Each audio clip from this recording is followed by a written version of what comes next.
फिर से एक बार आप लोगों का ब्रिलियंट मैथ्स क्लासेस में स्वागत है। इस वीडियो में हम लोग एनसीईआरटी गणित कक्षा 10 का प्रश्नावली 2.3 का प्रश्न क्रमांक 1 का 2 नंबर को हल करेंगे। प्रश्न 1, विभाजन एल्गोरिथ्म का प्रयोग करके निम्न में px को gx से भाग देने पर भागफल तथा शेषफल ज्ञात कीजिए।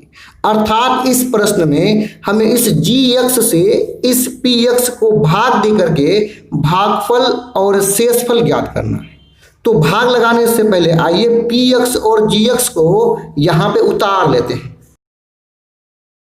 तो यहाँ पे px और gx को उतार लिए। अब हम देख रहे हैं कि px तो व्यवस्थित रूप में है, अर्थात यहाँ घात जो है घटते क्रम में है, लेकिन यहाँ पे जो है घात घटते क्रम में नहीं है, अर्थात व्यवस्थित नहीं है।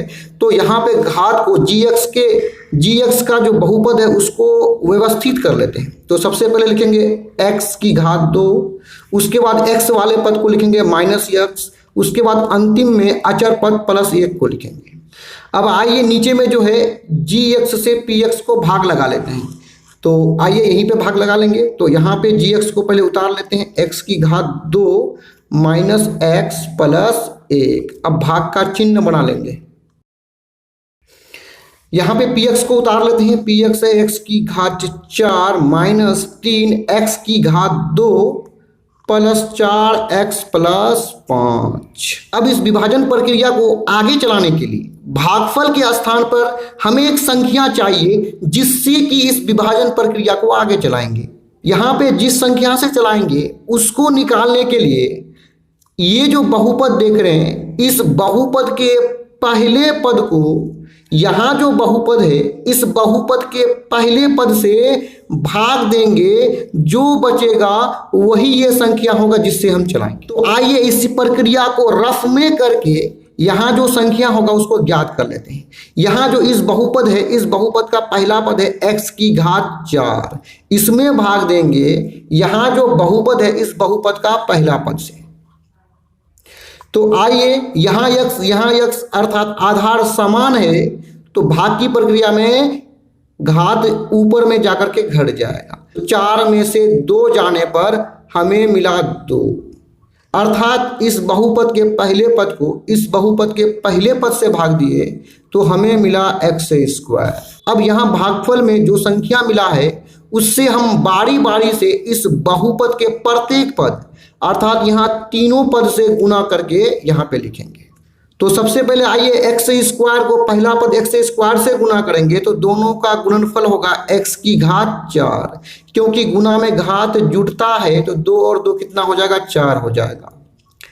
अब x² को दूसरा पद -x से गुना करेंगे तो हमें मिलेगा -x की घात 3, क्योंकि गुना में जो है घात जुड़ता है 2 और कुछ भी नहीं तो ये 2 और ये घात 3। लेकिन हम यहाँ जो देख रहे हैं इस बहुपद में इसका कोई भी पद x की घात 3 अर्थात घात 3 वाला पद एक भी नहीं है, क्योंकि x की घात 3 जो है ये पद x की घात 3 वाले पद के साथ घटेगा जुटेगा। अब यहाँ पे x की घात 3 घात वाला पद नहीं है, तो इसे हम लोग अंतिम जो पद है 5 उसके बाद यहाँ पे लिख देंगे।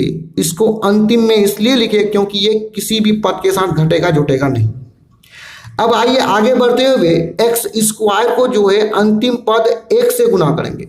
तो आइए x² यानी x² गुना 1 हो जाएगा +x²। तो आगे बढ़ते हुए नीचे वाला जो बहुपद है उसको हमें यहाँ पे घटाना पड़ेगा। तो नीचे वाला बहुपद को अब घटाना है, तो घटाने के लिए हमें नीचे वाला जो बहुपद है उसका साइन को बदलना पड़ता है। यहाँ x की घात 4 का जो साइन है कुछ भी नहीं तो हम कितना समझते हैं प्लस, यानी इसका विपरीत बना देंगे माइनस।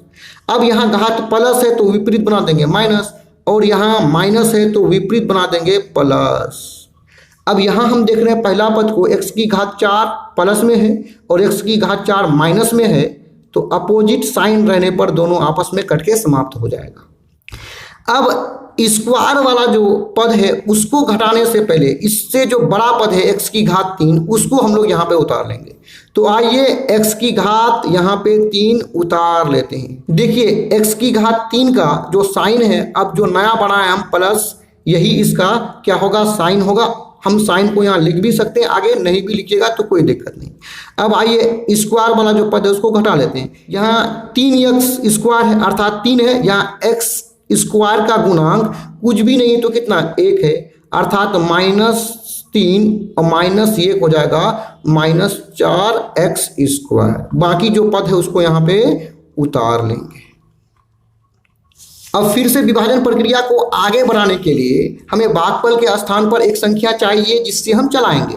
तो इस संख्या को प्राप्त करने के लिए फिर से वही प्रक्रिया करेंगे, यानी यहाँ पे जो बहुपद है इस बहुपद के पहले पद, यानी पहला पद क्या है, x की घात 3 है, पहला पद में इस बहुपद के पहला पद से क्या करेंगे, भाग लगाएंगे। आइए यहाँ क्या है, x की घात 2 है, यहाँ भी x अर्थात भाग में जो है नीचे वाला पावर जाकर के ऊपर वाला पावर के साथ घटता है। तो यहाँ x लिखेंगे, 3 में से 2 घटेगा तो बचेगा 1 और x की घात 1 लिखा नहीं जाता है, लिखेंगे x। यानी यहाँ पहला पद से इस बहुपद के पहला पद को भाग लगाए तो हमें मिला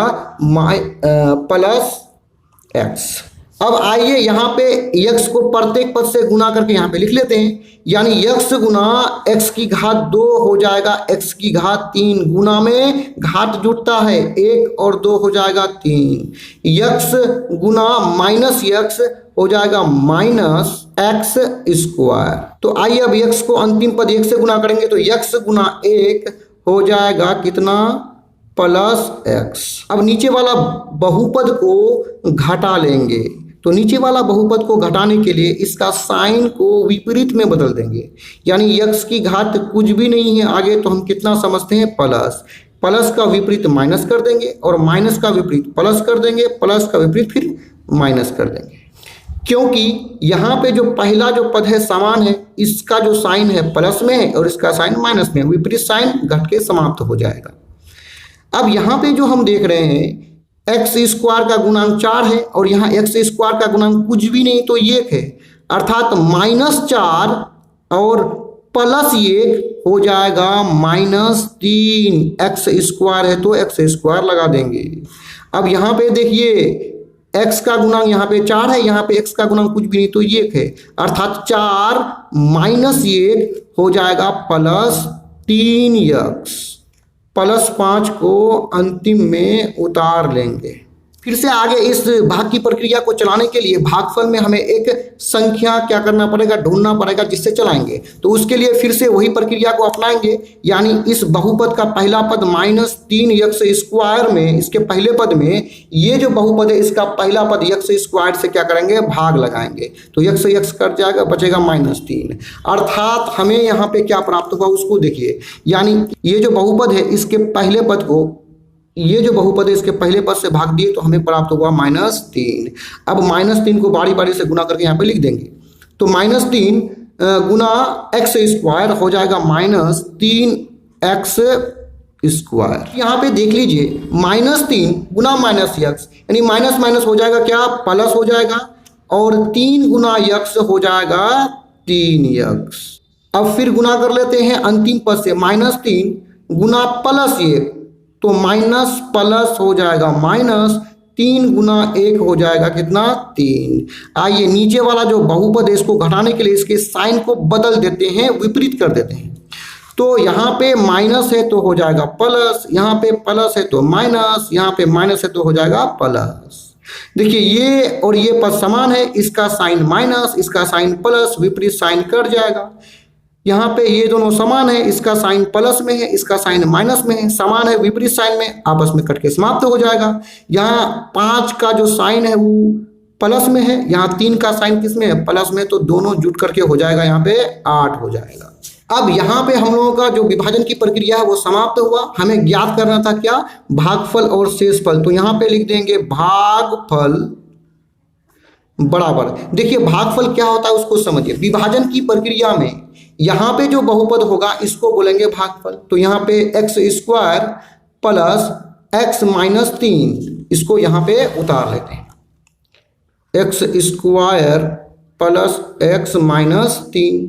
और दूसरा हमें ज्ञात करना था शेषफल, तो यहाँ लिख देंगे शेषफल बराबर, यहाँ जो अंत में घटा के हमें प्राप्त हुआ है यही है 8 शेषफल, यहाँ लिख देंगे आंसर। इस तरह का और भी वीडियोस को देखने के लिए आप हमारे चैनल के प्ले लिस्ट में जाकर के देख सकते हैं। वीडियो देखने के लिए धन्यवाद।